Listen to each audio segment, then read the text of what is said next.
예, 반갑습니다. 창론 세미나 6번째 주 강의를 시작하도록 하겠습니다. 벌써 3분의 1을 이제 지나서 15주로 했을 때 3분의 1을 지나서 이제 또 다른 3분의 1을 향해서 달리고 있습니다. 코로나가 이제 종식이 곧 되겠거니 하는데 요즘엔 새로운 용어가 많이 나오더라고요. 포스트 코로나 이런 얘기 하다가 포스트가 되려면 코로나가 없어져야 포스트가 되는데 포스트가 안 되니까 위드라는 얘기거든요. 그래서 코로나와 함께 이렇게 얘기를 많이 해서 코로나가 없어지지는 않지만 백신이 나오든 치료제가 나오든 코로나와 더불어서 살아가야 되지 않을까 이렇게 생각합니다. 지금 우리나라가 하고 있는 코로나 대응 정책이 맞는지 틀리는지 모르겠지만 스웨덴이라든지 미국의 또 일부 세력들 그리고 또 인도에 있는 하류청 이런 등등에서는 코로나의 방향 자체를 거의 무시하거나 놓고 지내는 경우도 많습니다. 그래서 자가 면역이라고 그러죠. 한번 싹 걸리고 나서 또 죽을 사람 죽고 남은 사람 남아서 살아가면 되는 거 아니야. 이렇게 거의 대응하는 나라들도 있고 또 대만이나 우리나라 같이 철저하게 좀 가능하면 최대한 막아보자 라는 주의로 나가는 게 있습니다. 어쨌든 아마 코로나가 당분간은 좀 계속될 것 같으니까 여러분 오프라인 강의를 좀 저도 기대를 하고 여러분도 기대를 하겠지만 조금 힘들어질 수도 있고 아니면 조금 중고등학교가 이제 개학을 했으니까 저희들도 추석 이후에 조금 몇 주 지나고 나서는 남은 마지막 3분의 1 정도는 오프라인 강의를 할 수 있지 않을까 하는 기대를 합니다만 어려울 수도 있을 것 같고요. 제가 이 강의 녹화를 여러분이 하고 있는 그 강의 녹화를 한 주 전에 월요일날 주로 강의를 녹화하고 있습니다. 그래서 벤처 창업 세미나는 제가 사업 계획서는 오후 2시에 하고요. 창업 세미나는 오후 4시에 합니다. 월요일날. 혹시 나는 현장에서 좀 강의를 듣고 싶다 하시면은 학교로 나오시면 됩니다. 저희 이렇게 녹화가 찍고 있거든요. 찍고 있는 옆자리에 몇 군데 있으니까 앉으셔서 강의를 들으셔도 됩니다. 그래서 들으셔서 와서 질문도 하고 또 강의 현장에서 같이 또 토론도 하시고 하면은 더더욱 좋은데 저는 일단 환영을 합니다. 너무 많이 대량으로 오면은 또 출석을 하시면 문제가 될 수도 있지만 조심스럽게 굳이 나는 꼭 현장에서 와서 듣고 싶다 하시는 분은 오셔도 됩니다. 창업 생태계 얘기했었고요. SKS고 창업의 주로 3요소라고 그러죠. 3요소 사람, 돈, 아이템 관련해서 어떤 얘기를 했었고요. 이번 시간에는 한 2-3가지 더 할 건데요. 주로 이제 기업의 성과들을 얘기를 할 때 기업의 성과를 얘기할 때 특히 이제 VP라고 그러죠. 벤처 기업의 성과를 얘기할 때 크게 F가 펑션이죠. 이거의 함수라는 얘기죠. 함수. 아래의 것들에 따른다는 거예요. 그래서 아래의 것들에 물론 함수는 여러 가지가 있겠지만 대표적인 함수로 E, R, I, S 네 가지 함수에 따라서 네 가지 요소에 따라서 앞에 있는 벤처 기업의 퍼포먼스 성과들이 달라진다. 특히 이제 벤처 기업들을 얘기할 때 아이리스 모델이라고 하는데 이걸 많이 씁니다. 그래서 E자라는 거는 E, 엔터프레너 기업가예요. 엔터프레너라고 그러죠. 두 번째는 R에는 기업이 가지고 있는 자원, 리소스, 그리고 이 기업이 속해 있는 어떤 산업도 아시다시피 이게 거의 우리나라 같으면 사양 산업이 된 의류 산업이라든지 그래서 논노라든지 이런 회사 많이 망했죠. 또 마찬가지로 또 최근에는 카카오 같은데 게임 회사라든지 이런 신흥 바이오라든지 인터넷 기업들 뜨고 있죠. 어떤 산업들 산업에 따라서 많이 영향을 받는다. 그 다음에 S는 기업들마다 구사하는 전략이 다르다. 어떤 기업들은 수직 기여를 하기도 하고 굉장히 시장을 넓히기 위한 전략을 하기도 하고 대표적으로 보면 이제 이런 전략들 보면은 구사하는 전략들 같으면은 유통하고 있는 쿠팡이라는 회사였죠. 쿠팡이라는 회사는 이마트라는 회사들이라든지 신세계 같은 회사하고 거의 같은 회사예요. 또는 홈플러스라든지 여러분이 필요한 생필품 또 해당되는 대부분의 제품들을 판매를 하는데 대규모 외형 매장에서 파는 게 아니라 온라인 매장을 통해서 인터넷이나 여러분 컴퓨터라든지 또는 모바일을 통해서 주문할 수 있는 거죠. 저도 사실은 이제 이 인터넷 구매를 극히 정말 극도로 끓이는 사람 중에 하나였는데 요즘에 안 할 수가 없는 게 은행 같은 경우도 요즘에 직접 가면은 굉장히 줄을 많이 서야 돼요. 근데 핸드폰으로 하면은 굉장히 금방금방 모바일 결제를 할 수 있죠. 인터넷 결제를 할 수도 있고. 그리고 이제 특히나 코로나 같은 경우가 되니까 물건을 사러 현장으로 가기가 조금 쉽지도 않고 가면 많이 기다려야 되고 가격도 현장을 간다고 해서 그렇게 싸게 되는 것도 아니니까 최근에는 쿠팡을 통해서 최근에 이제 제가 물건을 구입하기 시작했는데 굉장히 편리합니다. 그래서 집사람이 어제 물이 없다 이래서 나보고 물을 사오라는 거죠. 그래서 제가 물을 안 사고 저녁에 집에 가서 주문을 했어요. 아직 도착은 안 했는데 참 세상이 많이 바뀌었어요. 그래서 어떤 회사들은 오프라인만 통해서 팔기도 하고 어떤 회사는 온라인을 통해서 팔기도 하고요. 또 온라인으로 돈을 많이 버는 회사가 오프라인 진출을 하기도 하고요. 또 오프라인으로 하다 보니까 너무 안 돼. 온라인이 같이 병행을 해야 되겠다 해가지고 오프라인 회사가 온라인 하기도 하고 그래요. 최근에 보면 이마트라든지 신세계 같은 경우는 오프라인으로 굉장히 성공했는데 쿠팡이라든지 인터넷 회사가 계속 시장을 잠식하니까 성장이 멈추고 굉장히 적자를 기록하다 보니까 최근에는 그런 회사가 다시 온라인으로 진출을 하기도 하는 거죠. 그래서 그 기업들마다 구사하는 전략들이 달라요. 전략들 같은 경우도 가격으로 전략을 쓰기도 하고 어떤 경우는 좋은 제품을 만들겠다 이렇게 하기도 하고 또는 고정적인 직원들을 많이 채용하기도 하고 직원들은 거의 몇 명만 두고 다 외부로 외주화를 하기도 하고 그래요. 이걸 아웃소싱이라고 그러죠. 애플 같은 회사 같은 게 핸드폰을 만드는 하나 부분하더라도 옛날에는 애플이라는 회사가 핸드폰을 미국 내에서만 만들었어요. 그렇게 하다 보니까 단가도 높아지고 등등 하니까 어떻게 해요? R&D라고 그래요. 핵심 연구하는 핸드폰을 만드는 핵심 기술과 관련된 부분은 미국 회사고 그 나머지 부분은 전부 다 중국에서 생산하게 되고 베트남에서 생산하게 되고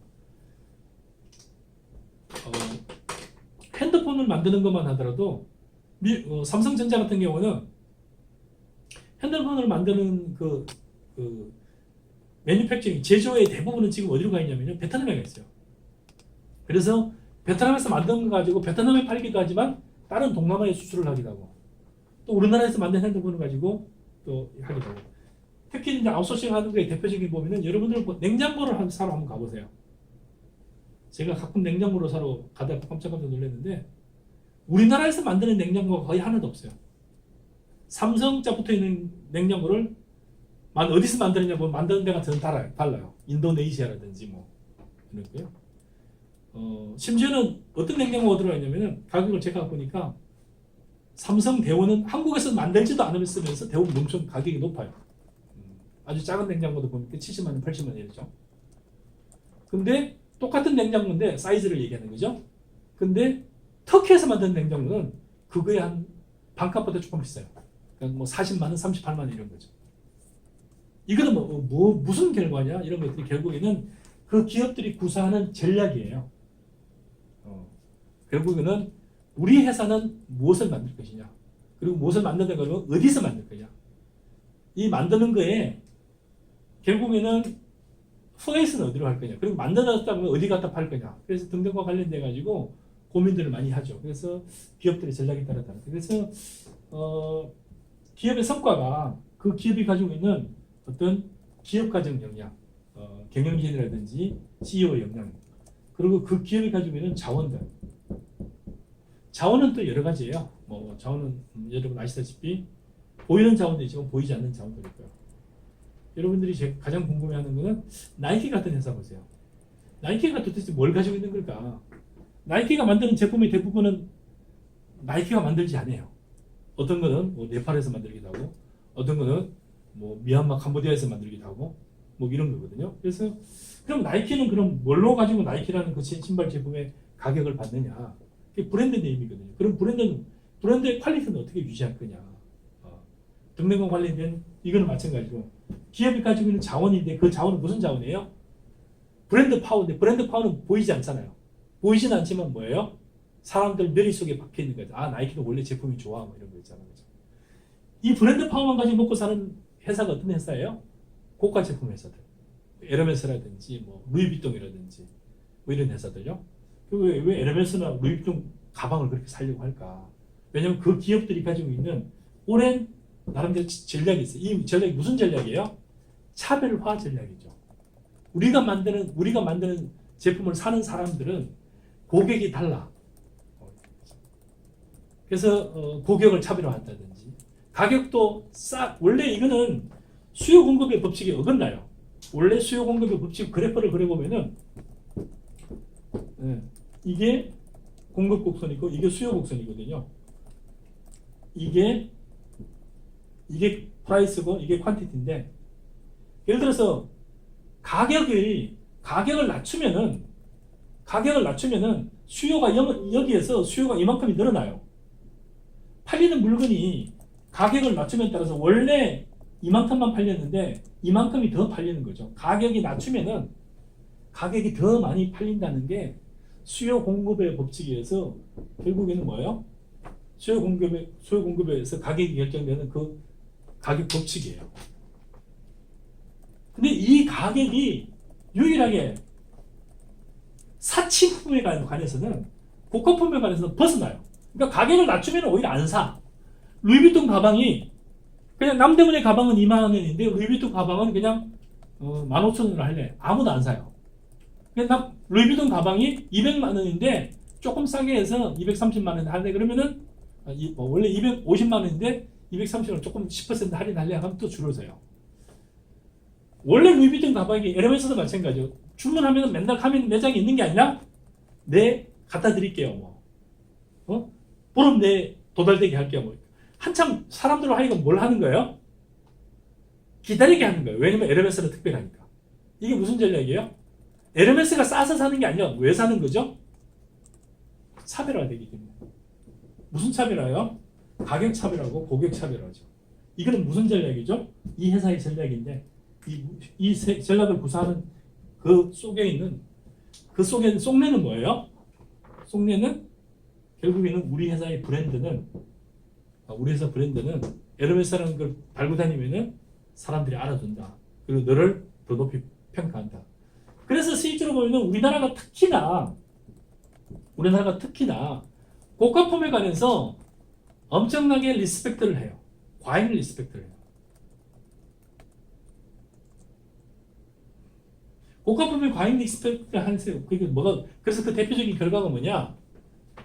대부분이 한국 사회에 여러분들이 접하고 있는 모든 게 스며들었어요. 어느 호텔 앞에 갔는데 제가 티코나 모닝을 가지고 호텔 앞에 도착하면은 발레 파킹 하는 사람이 아무도 안 나와요. 근데 벤츠 600을 가지고 가면은 사람들이 줄을 서가지고 총알까지 튀어나와요. 이게 다 뭐의 결과예요? 이게 다 우리나라에서 생기는 무슨 결과예요? 고가품에 관한 나름대로 차별화 전략, 그리고 고가품에 관해서 리스펙트 하는 거. 그럼 이거의 결과가 외제 자동차가 전 세계적으로 가장 많이 팔리는 나라예요. 그리고 외제 자동차를 타야 된다라고 성공했다는 상징은 그건 뭐예요? 외제 자동차가 상징을 하고 있어요. 이거와 더불어서 똑같이 생기는 건 뭐예요? 이게 주거지예요, 주거지. 주거지가 오늘 무슨 역할을 하는 거죠? 심볼링 역할을. 무슨 심볼 하는 거죠? 심볼링 거죠? 그 사람이 신분을 나타내는 심볼링 역할을 하고 있어요. 그래서 요즘에 선보러 나가도 뭐 보러 와요? 저 여자 예쁘다가 아니라 뭐예요? 선을 보기 전에 그 여자 어디 살아요? 그 다음에 뭐 물어요? 그 여자가 뭐 하는지도 궁금하지도 않아요. 걔네 아버지 뭐예요? 마치 유치원에 가면 요즘에 그런 우스갯소리가 있어요. 학부모들이 직업을 쓰는 난이 없대요. 할아버지가 뭐 하시는지를 물어봅니다. 왜냐면 어차피 아버지가 이 아이의 아버지는 6살 먹는 아이, 5살 먹는 아이의 아버지는 35 많아야 40이잖아요. 그럼 많아봤자 이 친구 연봉을 받아봤자 5천, 7천밖에 안 되잖아요. 그러면 사립 유치원, 영어 유치원 같은데 등록금이 250만 원인데 아버지가 5천만 원 받는데 월급 300만 원, 400만 원 받는다는 얘기. 생활비 떼고 나면은 300만 원, 400만 원을 이 사립학교 유치원비를 어떻게 돼요?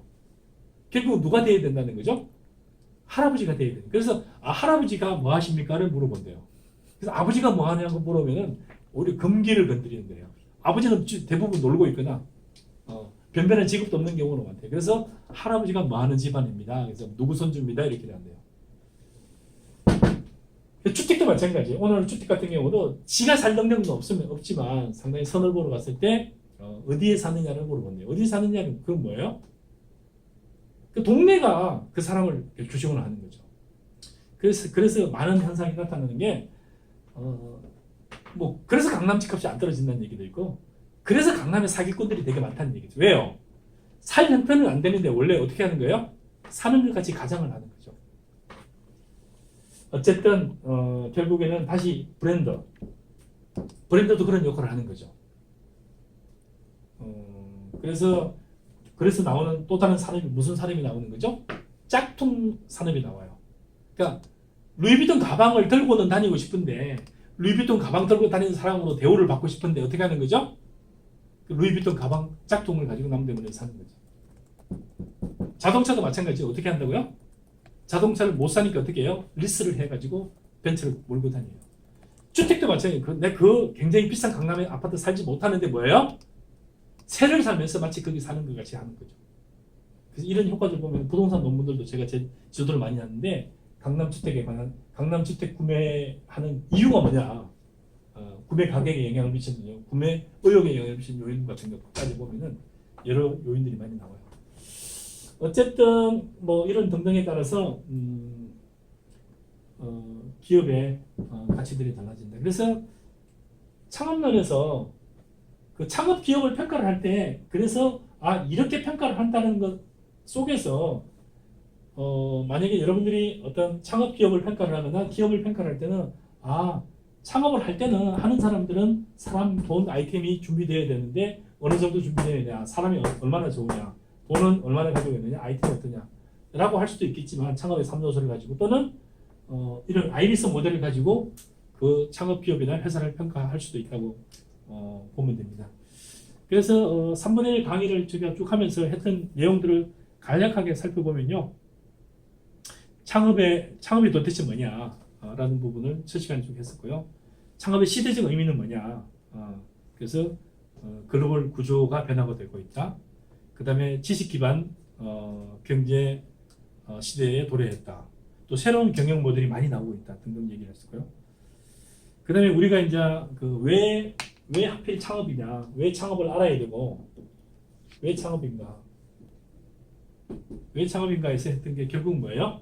여러분들이 좋은 직장을 다닌다 하더라도, 심지어는 전문직이라 하더라도, 의사를 하더라도 결국에는 뭐예요? 몇 살 정도 지나고 나면은 일을 할 수 없는 때가 돼요. 근데 여러분이 살아야 되는 나이는 어마어마하게 오래 살아요. 그래서 기대 수명이라든지 수명들은 좋은 음식과 좋은 의료기술과 좋은 영양분 덕분에 굉장히 오래 살고 있다. 근데 거기에 걸맞게 여러분들이 일은 할 수 없는 그런 시대가 됐다. 그래서 산업 패턴이 엄청나게 빠르게 돌아가기 때문에 여러분들이 월급 받는 직장에서는 많아야 53세, 54세, 55세 정도밖에 일을 못해요. 그럼 그 이후에 여러분이 살아야 되는 나이는 110살, 130살까지 살아야 되는데 어떻게 할 거냐. 결국에는 창업이라는 것을 누구나 할 수밖에 없는 그런 시대가 되었다. 그 다음에 이제 실제로 우리나라는 은퇴와 관련해서는, 은퇴는 사실 놀면 될 거 아니냐는데, 은퇴 이후에 준비가 거의 안 돼 있어요. 제가 이제 지금 간략하게 얘기하는 것부터 시작해서 향후에 그 수업할 부분에 관해서는 제가 그 창업론 PPT를 여러분한테 올릴게요. 올린 걸 가지고 참고해가면서 보면 좀 더 이해가 갈 거예요. 그래서 우리나라 은퇴 세대에 가지고 있는 자산들 같은 경우가 일본이라든지 미국에 비해서는 어떤지 제가 정리해 놓은 자료를 가지고 여러분들이 보면 됩니다. 그리고 이제 특히 창업이라는 글자 자체가 현실적일 수밖에 없는 게, 부를 축적하는 기간과 부를 쓰는 기간이 있는데, 부를 축적하는 기간은 굉장히 짧아요. 그러니까 부를 써야 되는 기간은 굉장히 길어요. 그래서 부를 축적해놓고 축적한 자산을 써야 되는 게 이 기간이 있는데, 이 부분은 짧고 써야 되는 게 굉장히 길기 때문에 이게 언밸런스예요. 언밸런스하기 때문에 실제로는 굉장히 사회가 불안하고, 그리고 사실은 이제 제가 얘기했겠지만 지금은, 그리고 향후에는 만인 대 만인의 투쟁이 일어나요. 토인비가 얘기했던데, 만인 대 만인이 투쟁하는 게 이웃 사람하고 투쟁하는 것이 아니라 가족 내에서 만인 대 만인이 투쟁할 수밖에 없어요. 왜 가족 내에서 만인 대 만인이 투쟁을 해야 되느냐? 제한된 걸 가지고 결국은 뭐예요? 30대 아들이 또 60대 부모님, 그 위에 또 부모님, 그 위에 부모님 등. 그래서 이런 등등 관계가 결국은 가족 내에서 만인 대 만인이 투쟁하는 시대가 됐어요. 그래서 젊은 사람들도 행복하지 않고 나이 든 사람도 행복하지 않고 중간에 낀 사람도 행복하지 않는 누구도 행복하지 않는 시대가 됐어요. 특히나 창업이라는 얘기 자체를 여러분이 가까이 하지 않으면은 여러분의 미래도 굉장히 불행해질 뿐만 아니라 여러분을 둘러싸고 있는 그 모든 회사나 산업이나 자문해주는 모든 사람들이 구성원들이 다 불행해질 수밖에 없는 시대가 됐어요. 그래서 왜 창업에 대해서 알아야 되고 왜 창업을 우리가 공부해야 되는지는 굉장히 PPT를 보면 더욱더 분명해지만 확실한 것은 뭐냐면은 생에 필요한 작업을 축적하는 기관과 쓰는 기관이 언밸런스하다. 그래서 언밸런스한 부분을 이해를 못하고 준비를 안 하기 때문에 모두가 다 불안해요. 불안한 것은 결국 뭘로 이어지냐? 갈등으로 이어져요. 갈등의 결과는 뭐냐? 갈등의 결과는 가족 내의 만인 대 만인의 투쟁. 그리고 결과적으로 일어나는 게 뭐냐면 전 세계에서 자살률이 가장 높은데 특히나 전 세대가 다 높아요. 노인 자살률도 세계 1위고요. 청소년 자살률도 세계 1위고요. 일하다가 죽는 과로사도 세계 1위고요. 그래서 이러한 시대가 되었는데 그래서 이거를 유일하게 풀 수 있는 방법은 창업을 제대로 이해하고 창업 자체가 우리 속에 생활화가 되어야 되고 정말로 괜찮은 사람들은 어릴 때부터 창업을 꿈꾸고 이 창업가 성공한 창업가가 몇천 명 몇만 명을 먹여 살리는 수만 명 수십만 명을 먹여 살리는 그런 사회로 우리 사회가 바뀌지 않으면은 점점 더 불행해지고 점점 더 어려워져요. 그래서 나이 들면 그냥 국민연금을 타면 되지 않겠냐는 국민연금이 곧 고갈이 돼요. 저희가 계산한 바로는 한 2040년쯤 되면은 2045년 이쯤에 되면은 여러분들 지금 2010년이니까 불과 한 30년 30년 조금 지나고 나면은 국민연금이 거의 고갈되어 가기 시작해요. 그래서 여러분들이 내는 연금을 못 받을 가능성이 되게 많아요. 그건 현실이에요. 그래서 베이비붐 세대가 일본이라든지 등등 미국에 비해서는 굉장히 준비가 안 돼 있고 체계적으로 안 돼 있고 특히나 이제 은퇴 후에 많은 것들에 부딪히게 돼요. 그래서 간략하게 얘기하면은 은퇴 후에 가장 많이 부딪히는 게 재정 문제에 부딪히고요. 두 번째 건강 문제에 부딪히고 세 번째는 관계 문제에 부딪히고 가장 중요한 일의 문제, 자업의 문제에도 부딪혀요. 이 모든 것들이 원활하지 못해요. 재정 원활하지 못하죠. 건강 원활하지 못하죠. 관계 원활하지 못하죠. 일이 원활하지 못하죠. 일자리가 가장 급속하게 줄어드는 나라가 우리예요. 재정 문제는 정말 입에 올리기도 힘드는 게 재정 문제는 노인 빈곤율이 세계 1위예요. 그럼 이 압도적인 세계 1위는 이 노인은 또 점점 더 늘어나요. 그럼 우리는 어떻게 되겠어요? 우리는 정말 지금부터 더 암울해져요. 지금이 가장 행복했던 시절일 수 있어요. 그래서 이 모든 것들이 뭐로부터 생기느냐? 계산착오로부터 생겨요. 계산착오. 계산을 잘못한 거야. 내 인생이 이 정도까지 일하면 되겠지. 그러니까 그 계산이 틀렸다니까요. 계산을 잘못하면 어떻게 되는 거죠? 여러분이 마라톤을 해야 되는데 20km가 끝이라고 해서 전력을 다시 2km 뛰고 나서 뻗었어요. 드디어 아직 반도 안 했다니까요. 이제 어떡할까요? 어떻게 할 건지에 대해서 잠깐 쉬었다가 계속 할게요.